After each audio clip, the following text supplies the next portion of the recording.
আসসালামু আলাইকুম মোর সন্মানীয় ভাই ভনীসকল।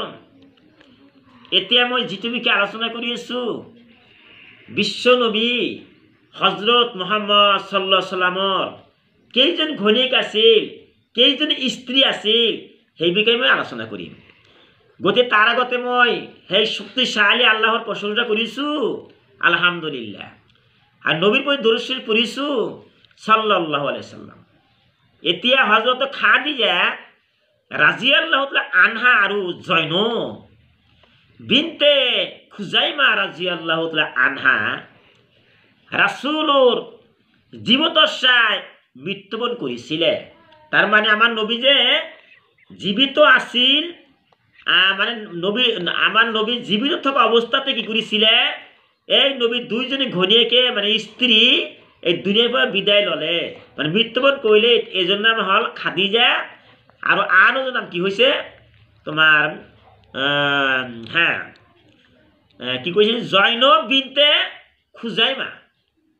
এই দুজনী তিৰোতা কি কৰিছিলে, নবী আমাৰ নবীৰ ঘৈণীয়েক আছিল, স্ত্ৰী আছিল, মৃত্যুবৰণ কৰিলে।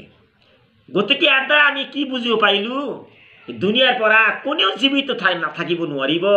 যে আমাৰ নবীৰ ঘৈণীয়েক দুজনী এইখন পৃথিৱীৰ গুচি গৈছে, ক'বলৈ গৈছে, গতিকে আমাৰো কোনেও এই দুনিয়াত জীবিত থাকিব নোৱাৰিব। তাৰ ভিতৰত কথা আহি আছে, আৰু আমাৰ নবী সাল্লাল্লাহু আলাইহি সাল্লাম 9 স্ত্ৰী ঘৰত ৰাখি মৃত্যুবৰণ কৰিছিলে।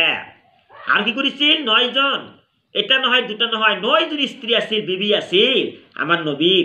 কি কৰি এই 9জন জীৱিত আছিল সেই সময়ত, আমাৰ নবী কি কৰিলে, এই 9জন থুই পৃথিৱীতে ৰাখি আমাৰ নবী এই পৃথিৱীৰ পৰা গুচি গ'ল, সেই মানে মৃত্যুবৰণ কৰিলে।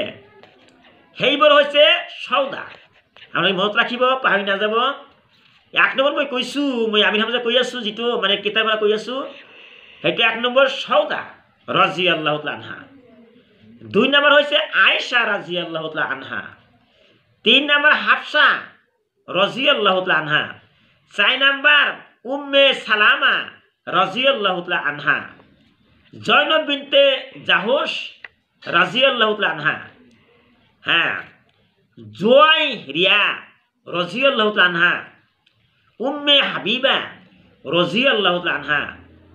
সাফিয়া রাদিয়াল্লাহু তাআলা আনহা। মাইমুনা বিনতুন হারেস রাদিয়াল্লাহু তাআলা আনহা। বিশ্ব নবী সাল্লাল্লাহু আলাইহি সাল্লামৰ 2জন দাসী আছিলে। গতিকে দাসী আছিলে খ্ৰীষ্টান কন্যা মাৰিয়া কিপ্তিয়া। সুবহানাল্লাহ।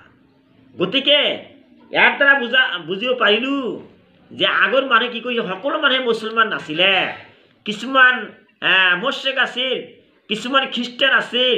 তেওঁলোকৰ পৰা কি কৰিছে, লাহে লাহে মানুহে মুছলমান হ'ব ধৰিছে। তেনেহ'লে আমাৰ নবীৰ যিটো দুজনী মানে দাসী আছে, তাৰ নাম এটা আমি পালোঁ কি, খ্ৰীষ্টান কন্যা মাৰিয়া কিপ্তিয়া। মাৰিয়া কিপ্তিয়া। এটা আপোনালোকে মনত ৰাখিব। মনত ৰাখিলে আমাৰ নবীৰ বংশ, আমাৰ নবীৰ স্ত্ৰী, আমাৰ নবীৰ ল'ৰা ছোৱালী কেইজন আছিল, সেই বিষয়ে যদি আমি নাজানো কেনেকৈ মুছলমান হ'ম। মুছলমান এইবিলাক জানিব লাগে। গতিকে কি আছে, খ্ৰীষ্টান কন্যা মাৰিয়া কিপ্তিয়া, এইজনী আমাৰ নবীৰ এজন দাসী আছিল।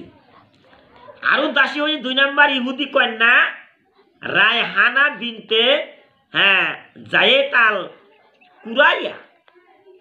এইবিলাক আপোনালোকে মুখস্থ কৰি ৰাখিব লাগিব। গতিকে মই এইখিনি বক্তব্য সামৰি মাৰিছোঁ, আৰু ভালদৰে শুনিব প্ৰথমে শেষলৈকে। আৰু মোৰ ভিডিঅ' যিবিলাক আছে আপোনালোকে শুনিব পাৰিছে, হাজাৰ হাজাৰ ভিডিঅ' মই চলাইছোঁ। গতিকে ইংলিছ, বাংলা, হিন্দী, চামিজ বিভিন্ন ভাষা আপোনালোকে শুনিব পাৰে। মোৰ চেনেলটো চাৰ্চ কৰিব, ক্লিক কৰিব যে Assam new watch, Assam new watch, নাইবা যে আপোনালোকে এইটো চাৰ্চ কৰে যে আসাম আমিৰ হামজা ওয়াচ, সেইটো মাৰিলে আহিব, নাইবা গোৱালপাৰা আমিৰ হামজা, এইটো মাৰিলে আহিব। চাৰ্চ কৰি মোৰ বিভিন্ন ভিডিঅ' আছে, আপোনালোকে দেখিব। অখিৰো দাৱানা আলহামদুলিল্লাহি ৰাব্বিল আলামিন।